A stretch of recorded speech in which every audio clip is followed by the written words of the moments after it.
अष्टविनायक गणेश तीर्थों में अंतिम तथा अत्यंत महत्वपूर्ण तीर्थ है बल्लालेश्वर। इस प्राचीन गणेश तीर्थ की कथा श्री गणेश के प्रिय भक्त बल्लाल तथा मुद्गल पुराण के रचयिता महान गणेश भक्त मुद्गल ऋषि से जुड़ी है। बल्लाल की गणेश भक्ति ने उसके बचपन से ही कई अद्भुत चमत्कार कर दिखाए थे। ओम गणेशाय नमः स्वाहा। ओम परम सुंदराय नमः स्वाहा। नारायण नारायण नारायण भज। ओम गणेशाय नमः स्वाहा। जय जय श्री गणेश, जय जय श्री गणेश। श्री गणेश, समस्त संसार में आपके महान भक्तों के भक्ति स्वर सदा गूंजते रहते हैं। समस्त संसार का दुख और संताप मिटाने के लिए आपके महान भक्त आपकी भक्ति का प्रचार और प्रसार करते ही रहते हैं। नारायण नारायण। परंतु परम भक्त बल्लाल कहीं दिखाई नहीं पड़ रहे हैं। इतना तो मैं भी जानता हूं कि अगले गणेश तीर्थ से बल्लाल भक्त का संबंध अवश्य ही होगा। जब बल्लाल भक्त दिखाई नहीं पड़ रहे हैं तो भगवान भोलेनाथ ने मुझे मुद्गल आश्रम क्यों भेजा? ओम गणेशाय नमः। रक्षा करें ऋषिवर, हमारी रक्षा करें, रक्षा करें ऋषिवर, हमारी रक्षा करें, रक्षा करें ऋषिवर, हमारी रक्षा करें। हमें राजकुप से बचाएं ऋषिवर। क्या हुआ? आप लोग इतने विचलित क्यों हैं? ऋषिवर, गणेश भक्त बल्लाल के कहीं अचानक चले जाने से राजा भीमसेन ने हम ग्रामीणों पर अत्याचार करना प्रारंभ कर दिया है प्रभु। परंतु इस अत्याचार का कारण क्या है? क्या वे मात्र बल्लाल भक्त के विषय में जानने के लिए ही अत्याचार कर रहे हैं? नहीं ऋषिवर, महारानी कमला अस्वस्थ है। महाराज भीमसेन ने बल्लाल भगत को महल पहुंचने का आदेश दिया था। जब बल्लाल भगत महल नहीं पहुंचे तो महाराजा भीमसेन क्रोधित हो उठे। मैं समझ गया। अवश्य श्री गणेश की ओर से उन्हें कोई संकेत मिला होगा, इसीलिए बल्लाल भक्त ने ग्राम का त्याग किया है। परंतु आप लोग चिंतित न हो। आप सभी यहां बैठे और हमारे साथ विघ्नहर्ता मंगल मूर्ति श्री गणेश की आराधना करें। ओम गं गणपतये नमः स्वाहा। नारायण नारायण।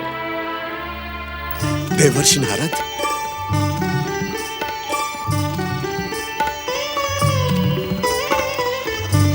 ओम गणेशाय नमः। देवर्षि नारद, आपने साक्षात दर्शन देकर इस आश्रम को ही नहीं, हम सभी के जीवन को पावन कर दिया है। यह हमारी गणेश भक्त के पुण्य का ही प्रताप है कि आपके दर्शनों का सौभाग्य हमें प्राप्त हुआ। नारायण नारायण। ऋषिवर, आपकी भक्ति की प्रशंसा केवल श्री गणेश ही नहीं, स्वयं भगवान शिव शंकर भी करते हैं। उनकी ही आज्ञा से मैं आपके दर्शन करने यहां प्रकट हुआ हूं। क्षमा करें देवर्षि, ऋषि वचनों पर संदेह तो नहीं करना चाहिए, परंतु मुझ जैसे साधारण भक्त को इस बात पर विश्वास नहीं हो रहा। नारायण नारायण। ऋषिवर, ये ऋषि वचन है जो कभी असत्य नहीं होते। देवर्षि नारद, मेरी तो बस यही मनोकामना है कि मैं श्री गणेश की कृपा से उनकी भक्ति का प्रसार इस प्रकार करूं कि सारा संसार गणेश भक्तिमय हो जाए। मैंने इन ग्रामीणों से बल्लाल भक्त के विषय में सुना है। क्या बल्लाल भक्त अपना गांव त्याग कर यहां नहीं आए? नहीं देवर्षि, वे तो न जाने कहां चले गए। परंतु आपको तो ज्ञात होगा, संसार में ऐसा क्या है जिसे आप नहीं जानते। ओम गणेशाय नमः।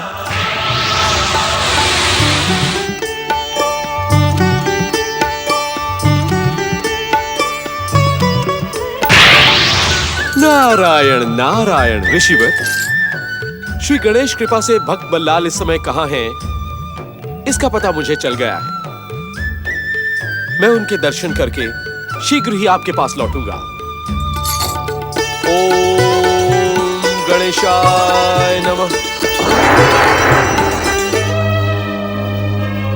मौन क्यों हो गए बल्लाल? अब तुम्हें मुझसे कुछ नहीं कहना है?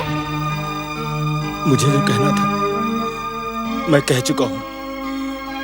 मैं जानता हूं आप मेरे मन की क्या, हर मन की बात जानते हैं प्रभु। आप ये अच्छी तरह से जानते कि मैं गांव से यहाँ क्यों आया हूं। बल्लाल, मैंने तुम्हें सावधान रहने को कहा था, गांव से भागकर आने को तो नहीं। तुम जानते हो, तुम्हारे भाग आने से तुम्हारी माँ, तुम्हारे गांव वाले और महारानी कमला किस भयानक कष्ट में फंस गई हैं। कैसा कष्ट प्रभु, कैसा कष्ट।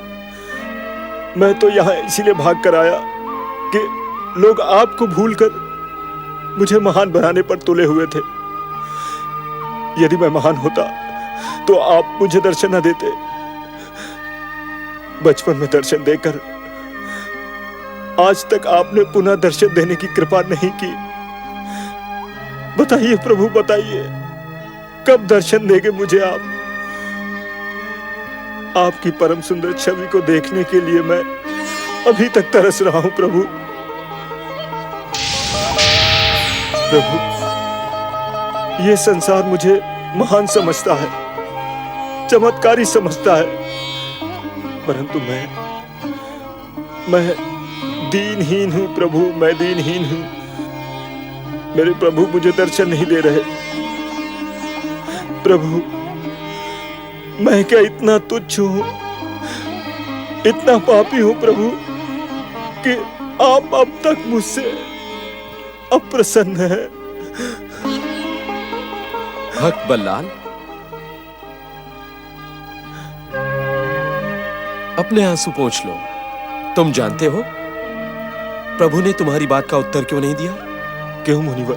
वो इसलिए भक्त बल्लाल कि वे तुम्हारी बात से सहमत नहीं हैं। श्री गणेश चाहते हैं कि तुम अपनी भक्ति की शक्ति से लोगों का कल्याण करो, उनके कष्ट दूर करो। जब तुम ऐसा करोगे तो प्रभु तुम्हारी प्रत्येक मनोकामना पूर्ण करेंगे। जय श्री गणेश।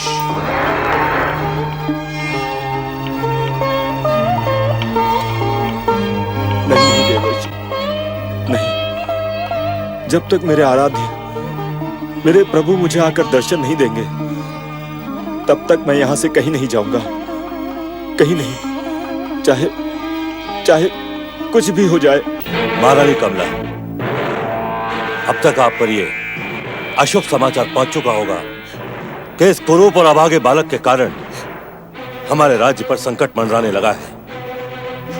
हमारे शत्रु वैशाली नरेश ने कौंडिन्य पर आक्रमण की योजना बनाई है, जो आज तक नहीं हुआ वो आज होने वाला है इस अशुभ बालक के कारण। नहीं महारानी, नहीं, आंसू बहाने से संकट दूर नहीं होगा। हमें कोई कठोर निर्णय लेना ही होगा। कठोर निर्णय? कैसा कठोर निर्णय महाराज? महारानी, हमने इस अभागे और अशुभ बालक को अपने जीवन से ही नहीं, अपने राज से भी दूर फेंकवाने का निर्णय कर लिया है। लाओ बालक मुझे दे दो। नहीं महाराज, ये जैसा भी है हमारा पुत्र है, इस राज्य का युवराज है। इसे फेंकने का विचार भी आपके हृदय में कैसे आया महाराज? मैं ऐसा नहीं होने दूंगी। महारानी, व्यर्थ की बातों में समय नष्ट न करें। लाएं बालक मुझे दें, दे मुझे बालक। नहीं,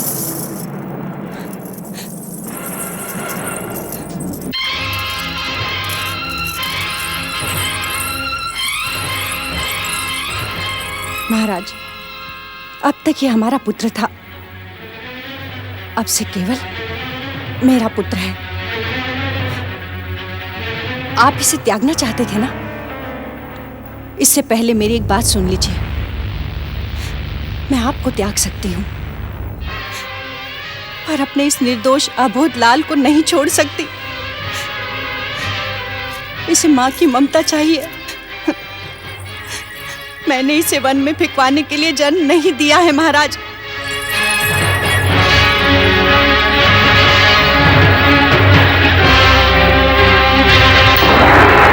ओम गंगणपते नमः।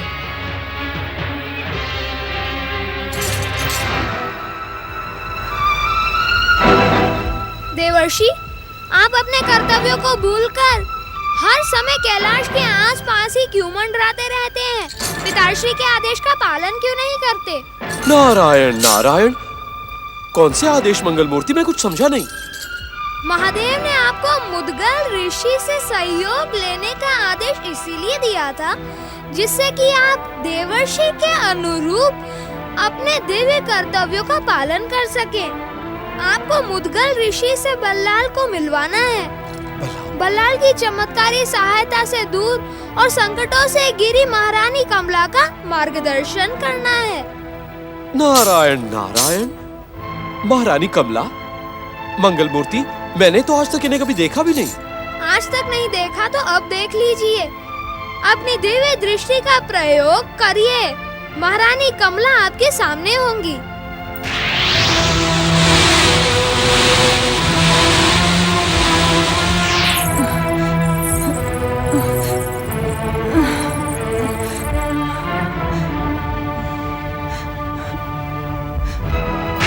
नारायण नारायण। श्री गणेश, इस दुखियारी नारी की सहायता के लिए मैं इसी समय प्रस्थान करता हूँ।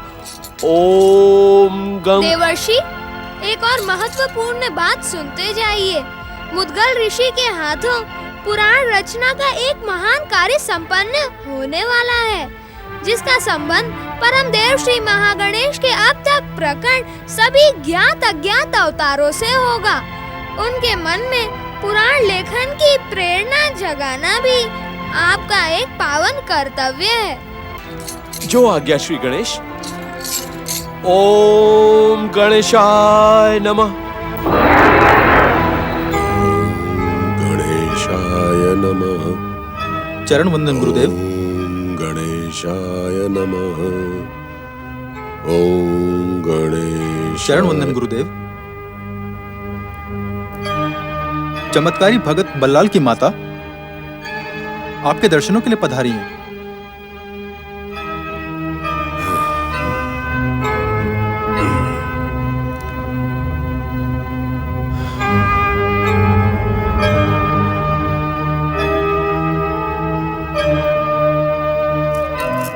आप महान गणेश भक्त हैं ऋषिवर।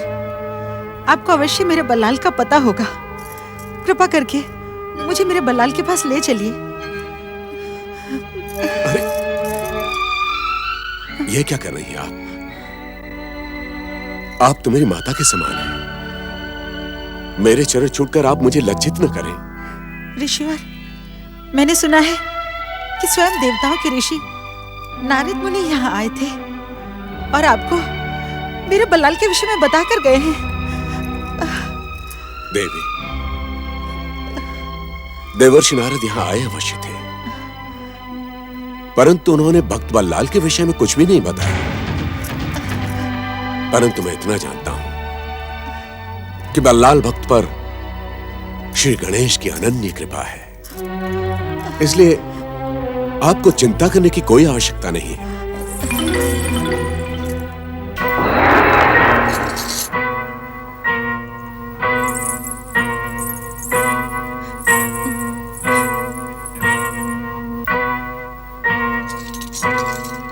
जय जय श्री गणेश।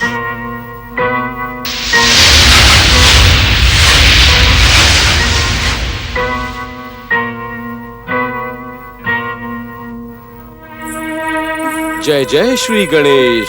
जय जय श्री गणेश।